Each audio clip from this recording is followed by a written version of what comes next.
These complaints came with voluminous records, pages upon pages, with annexes and supporting documents. Hindi lang binasa, ito ay inaral. And at the end of that long process, both the Zabalia et al. Complaint and the Cabrera complaint were found sufficient in form and substance. At bakit mahalaga iyon? Because the accusations are not trivial.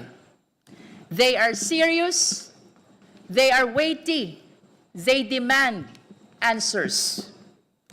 Kabilang dito ang mga aligasyon ng banta sa buhay ng presidente at iba pang opisyal, hindi maipaliwanag na yaman, paglabag sa SALN requirements, panunuhol, at maling paggamit ng confidential funds. Kung ganito kabigat ang mga paratang, hindi pwedeng manahimik, kailangan itong sagutin. Following the rules, the Vice President was furnished copies of the complaints. She was given the opportunity to respond. Iyan po ang due process. Sa proseso, lahat binibigyan ng pagkakataong magpaliwanag. And she responded. She submitted her answer, 15 pages, with 5 annexes, signed by 16 lawyers, 16 na abogado. And this is crucial. Ito lang ang bago sa atin ngayon.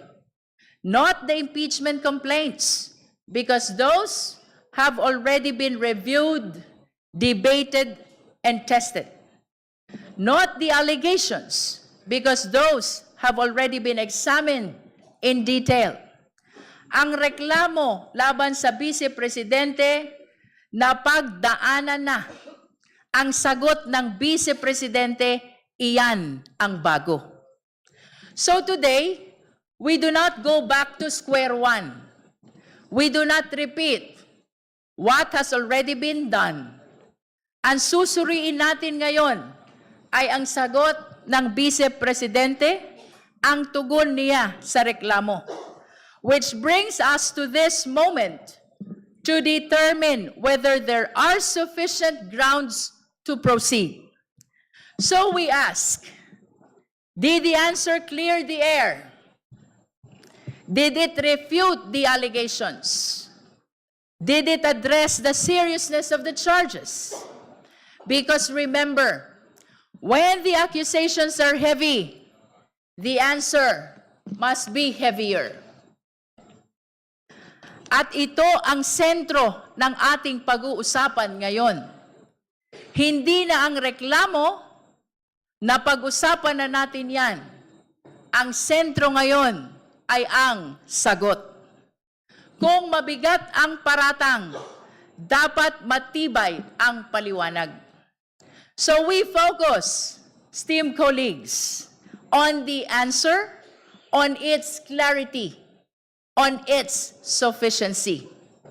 At higit sa lahat, kung ito ba ay diretsyong sumagot sa mga paratang, not evasion, not generalities, kundi malinaw at direktang pagsagot sa bawat aligasyon. And at the end of the day, we return to the question, now that the answer is before us, do we still have sufficient grounds to proceed? Did the answer overturn our earlier finding of sufficiency in form and substance? Did it change anything? Did it weaken the case? Pagkatapos nating suruin ang sagot, may sapat pa rin bang batayan para ituloy ang proseso? Because if there is, then we move forward. If there is none, then we do not. Ang hustisya ay hindi minamadali, pero hindi rin pinipigilan. Iyan po ang tungkulin natin ngayon. At sa pagtupad natin sa tungkuling ito, manatili tayong nakatuon sa malinaw na tanong at sa malinaw na batas. Dahil sa huli, kung malinaw ang tanong at malinaw ang batas, dapat malinaw din ang ating paninindigan. I wish to reiterate, our agenda today is the determination of the sufficiency of the grounds for impeachment complaints against Vice President Sara Z. Duterte.